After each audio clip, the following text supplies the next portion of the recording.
All right, let's talk about the final exam. There's not, I have a sheet that is a study guide. I would definitely go through that. And if you can answer all those questions, then you'll be fine. I'm also going to go over it here with you. Um, the study guide is going to ask you what's voltage, what what is impedance, things like that. Right now, I'm going to go over certain things. In fact, I'm looking at the exam and I am going to just talk about it and make sure the general concepts are understood, hopefully. All right. So, what is sensitivity? Remember, we have a formula for sensitivity. It would be voltage equals sensitivity times deflection. What does that mean? This is specifically talking about EEGs. When we get a voltage, let's say it's 10 microvolts. By the way, microvolt, a lot of people got this incorrect on one of the previous exams, and that's okay. But microvolt is going to look more like this. M is millivolt. So that's thousandths. Micro is millionths. So if we've got 10 microvolts coming in,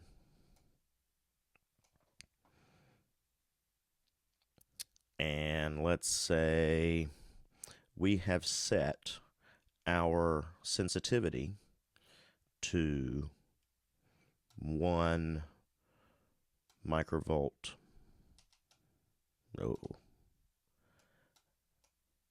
per millimeter times the deflection. So if we have this information, we know what the voltage and the sensitivity is, we can rearrange this. And in fact, what we do is we do it that way. We divide each side by 1 microvolt per millimeter. What does that mean? I have a machine that deflects.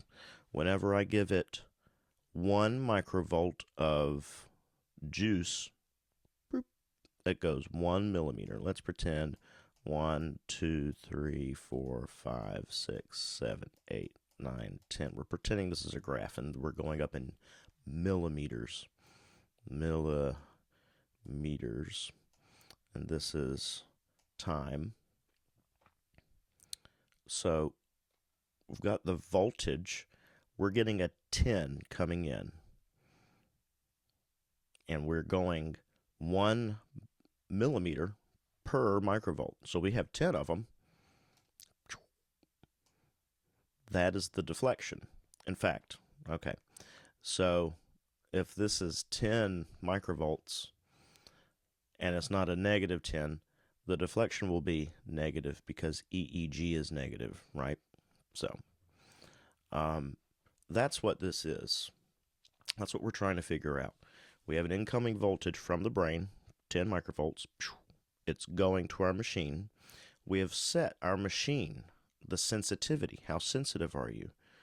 Are you going to make me cry if you say I'm bald? No. Are you going to cry? Are you going to make me cry if you tell me, you know, my worst fear, which I'm not going to tell you? I might.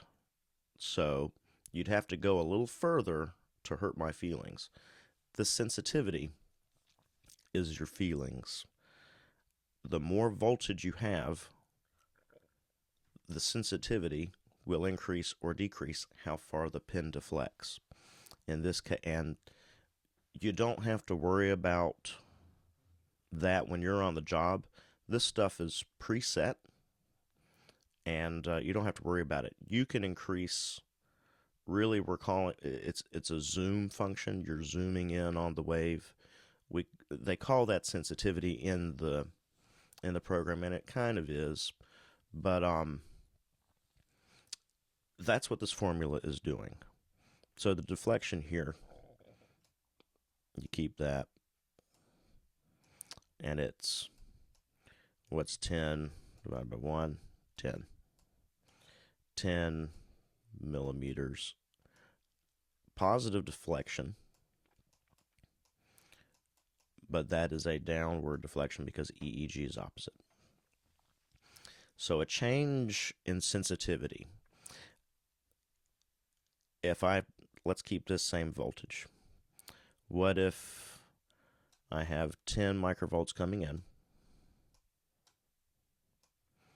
and then my sensitivity, I've set the machine to 2. It now takes 2 microvolts to make my pin deflect 1 millimeter. So let's just pretend this is negative, just because. This now becomes a 5 millimeter deflection because, because you were dividing 10 by 2, that becomes 5. So when you set the sensitivity to 2, what happened? That wave only goes up 5 millimeters. That is half as big. So sensitivity, you can go up or down to make the waves bigger or smaller. You need to be careful when doing that on the job, though, because especially with EEG, if you make the waves too big, every wave can look like a slow wave, and you don't want that.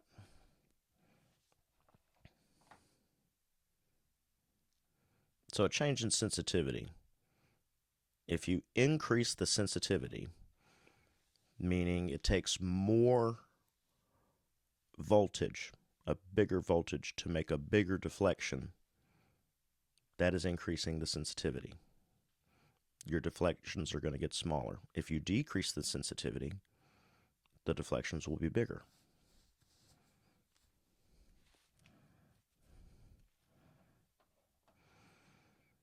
Sampling rate. When we're looking at EEGs, we're not looking at a pure recording like it's, a videotape recording everything, because these things happen really fast. But what we do is we sample that feed of information coming in. Well, why don't we sample all of it? That's too much data. That's too much storage it would take up. So we do the happy medium of best to look at, and also, or more, most accurate and precise data, and also not going to be killer on our storage. So if we don't have enough samples, let's say this is the pure signal coming in. Let's say that I'm sampling here. Boop, boop, boop, boop,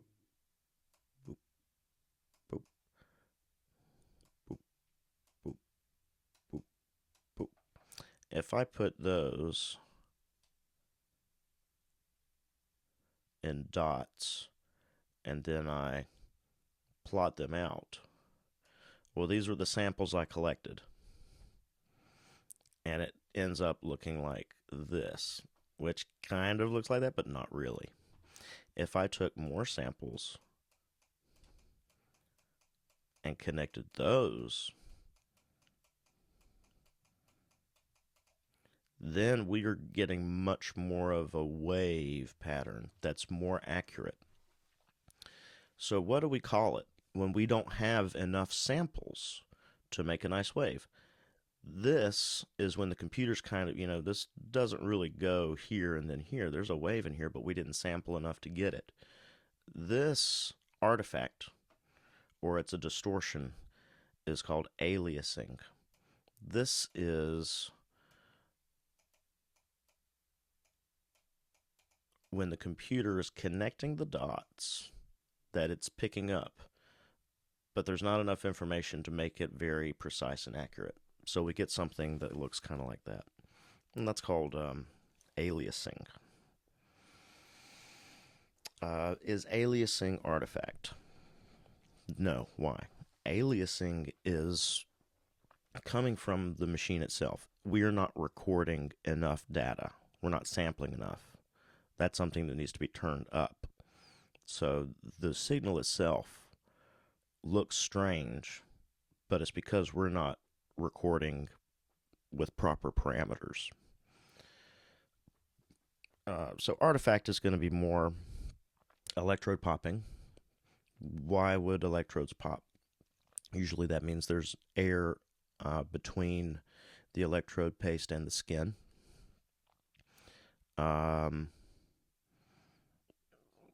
Nothing called a sampling error.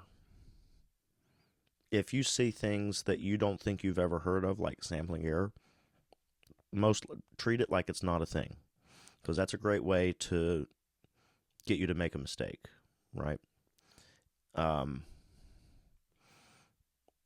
Even if they make it sound like it should be, like DME. I thought DME was a really weird name for what that is, Durable Medical Equipment Company. Okay, durable medical equipment. It sounds weird to me, but that's what it is.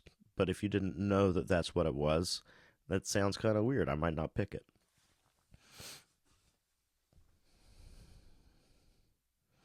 What is a filter, and what do filters do? We have all sorts of electrical signals coming from everywhere. They're in the air. We're being bombarded by solar and cosmic rays that we can't see, but they are kind of small. There's electricity everywhere, static electricity, but a lot of these things are so small we don't feel it. They're imperceptible. So when we have, for instance, a reference on the mastoid bone, which is it's a bone, it doesn't have any electricity going through it, and we put it like on F4 for the exploring electrode, which has good waves. This mastoid reference sets up the reference or a baseline for this to dance on. If this was dancing without a dance floor, it'd be going all over the place. So when we have that, we need filters to get rid of everything else that's coming out. One specific filter we have is the notch filter. It is 60 hertz. Specifically, that in America, that is the frequency at which we transmit AC current. That's ambiguous. AC power. And that's coming from the wall. So we get rid of that immediately with a notch filter. That's just a 60 hertz, we're getting rid of it. Does it mean that we're getting everything out that is 60 hertz? No. Some 60 hertz signal is just so powerful, it doesn't matter what filters you're running, it's just going to feed through. So a filter, we use two filters, a high frequency filter and a low frequency filter. High frequency filter. This takes out fast signals, faster than we want. Low frequency, take out the slow.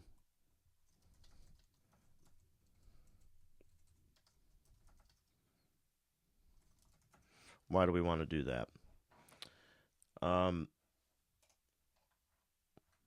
Let's say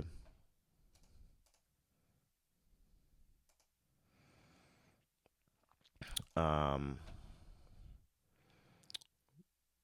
one thing that we can use the low frequency filter for, what's something that happens not very fast, unlike brain waves? Respiration. Sometimes we'll get respiratory artifact, so we'll have waves going, but these waves will be going up and down like this. Sometimes it kind of looks like sway artifact, which is sweat. But we've got these things, and these aren't waves. The waves are riding on this thing, and maybe the effort looks like this, right? We can turn on a low frequency filter, and generally the low frequency filter is 0.3. We can jack this up to 1, and that will flatten this stuff out because this is a slow frequency, right? High frequency filters. If you have a lot of muscle tension, you can turn down the high frequency filter. For EEG, it's 35. If you're confused about filters, I've got a couple rewatch the videos on that. That's one of the best things you can do. There aren't, I can't really find many sleep study videos on filters, and so that's one of the best resources I have to offer you. So a filter, what is it? How do we get a filter to work? What is a filter? Transistors, resistors, capacitors, all these little things that come together. We are putting together capacitors and resistors. Capacitors are like batteries. They store energy for a very short amount of time.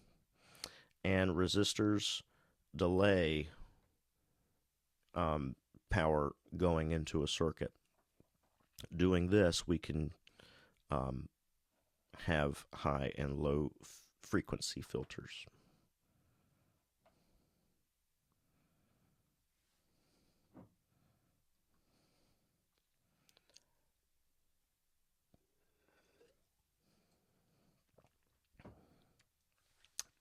We said that EEG is appropriate to have a 0.3 to 35 filters, 0.3 being low, 35 being high. And what that means, high frequency, 35, that's the highest frequency we're going to let in. So we're letting in everything else below it. The low frequency, 0.3 is the lowest we're going to go. We're letting in everything else above it.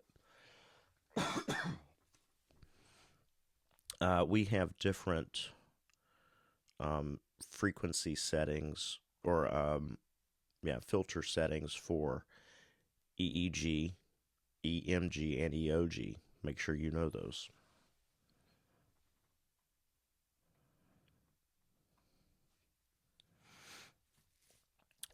There are several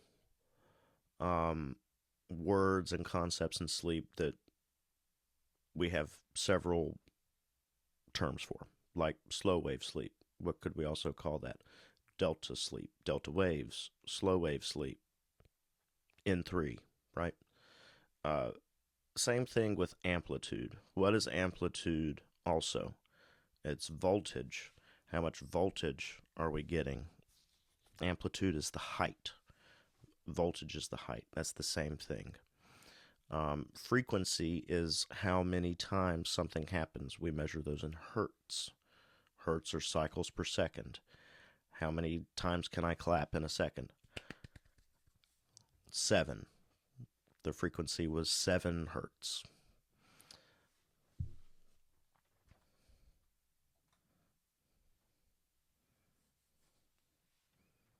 Know what happens when you change sensitivity? We talked about that. Know what the differences between direct current and alternating current. Direct current, direct to you, one way, that's it. Alternating current goes back and forth. Where do you get DC? Batteries, power plants, AC, where do you get that? Your wall.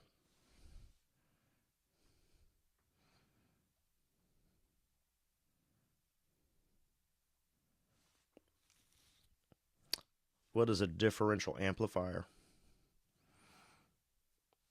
We talk about the exploring and the reference electrodes. And what we want to know is, what is this doing? What is the voltage? But we can't just put an electrode there and measure voltage. It has to be compared to something else to show the difference in voltage. That's why we put it on a bone. There's like 0. So then when we compare this to this, it dances on the dance floor. It add the reference causes a 0 baseline. What else is that called? That's another thing that we have several words for. But what a differential amplifier does is it subtracts the voltage from one input from another. The difference means subtraction, and it will plot whatever the voltage is. And once it plots all those volts, it can make a wave out of it.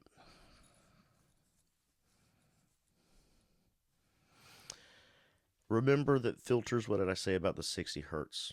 When you put that 60 hertz filter in there on the band, you're not going to filter out everything. You're going to filter out most. It's a gradual thing.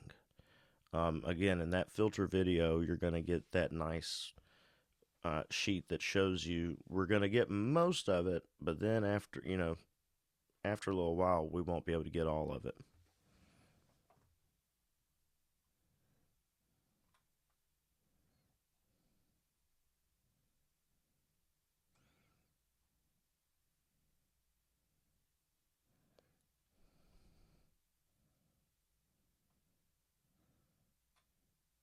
Know the differential amplifier, G1 is this, G2 is that. What's the output? Know that formula. Know the minimum digital resolution. Resolution is not a frequency. It is how many things, how much information per sample are we getting? Information as in bytes or bits.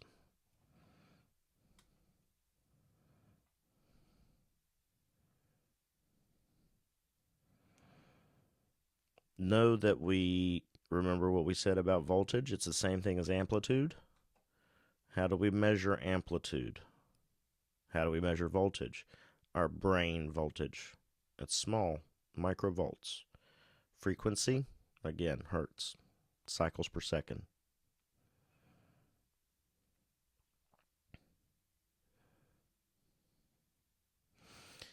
When thinking about filters and when to add them, if you take a second to think about what kind of signal you're getting and you don't want to get it, like respiratory, do you breathe like this? No, you breathe very slowly. And if that slow is showing up, you will raise the low frequency filter to get rid of more slow stuff.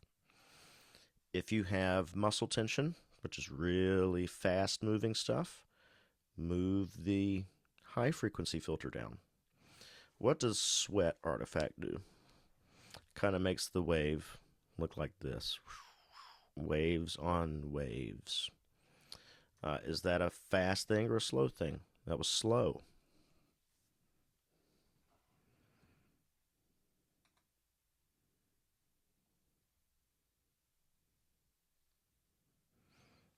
Remember equipment and the signals that are coming from equipment. What are considered bioelectrical potential recordings?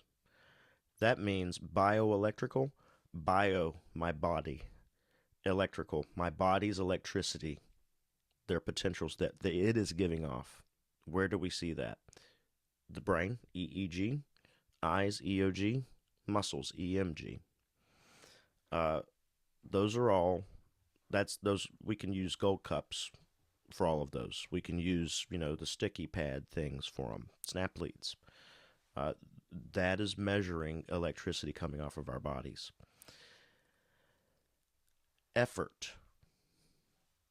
That's not measuring electricity coming off our body. It's measuring how much we're stretching these belts to breathe. That is creating an electrical signal, but it's not reading an electrical signal off of us. What's another thing? Airflow. We plug up this cannula to a transducer. That transducer takes something mechanical or physical that we do and turns it into a signal, electrical signal.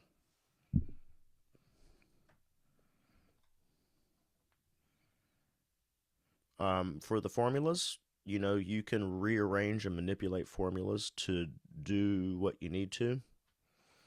V equals SD. What could that also be? S equals D over V.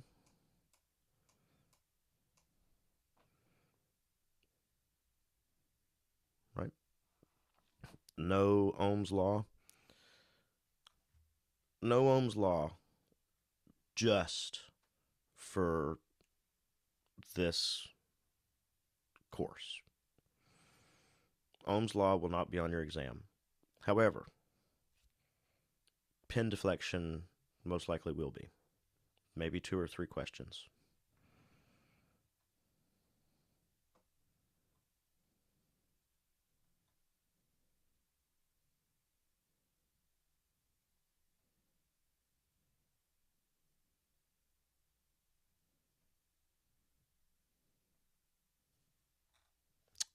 With filters,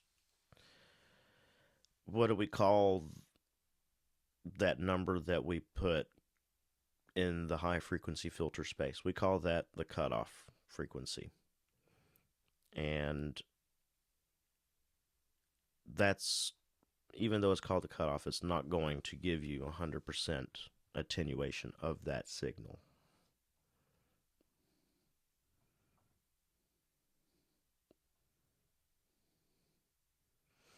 Remember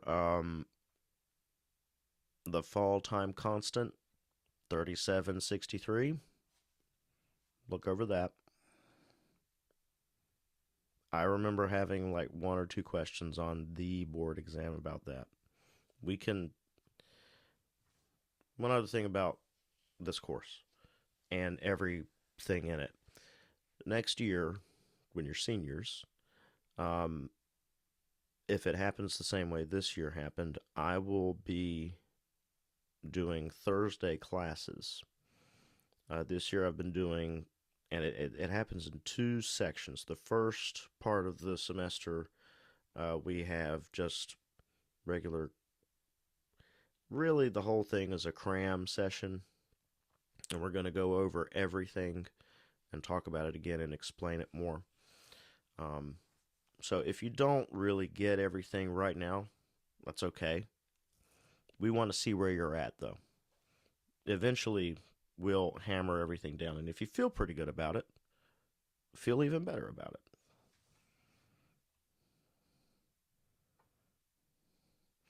it. Remember that there's a lot of stuff on here about filters.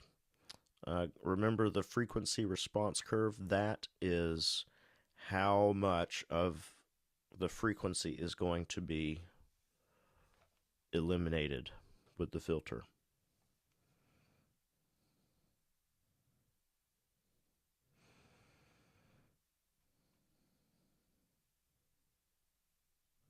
Know the standard paper speed used in polysomnography, even though we don't use paper anymore. Believe it is 10 millimeters per second.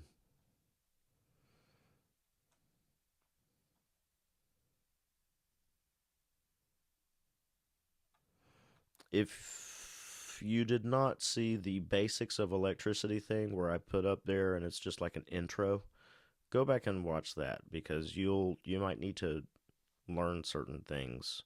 Like what do we call the measurement of flow of electrons in an electrical circuit?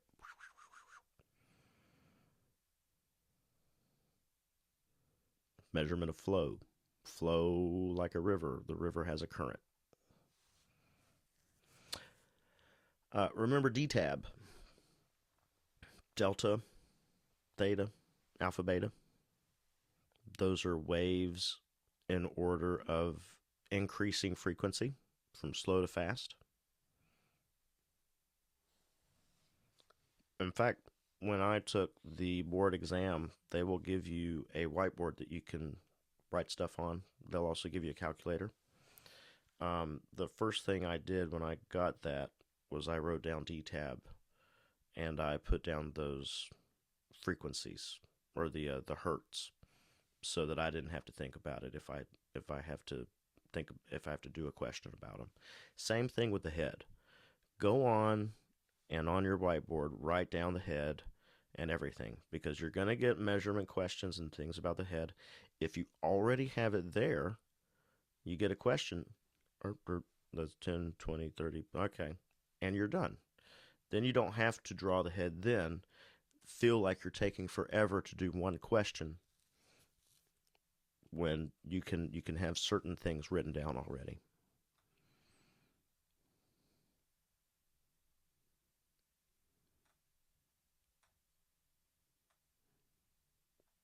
Little secret if you're still with me and if you're watching this video. The final exam, I believe, is made up of questions from all the previous exams. Interesting. If not, if I'm not able to, I can't, but if I can, I will reopen those so you can look at what you got right and wrong.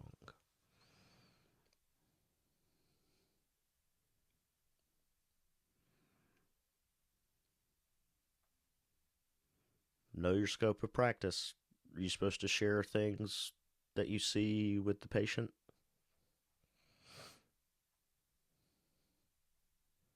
Okay.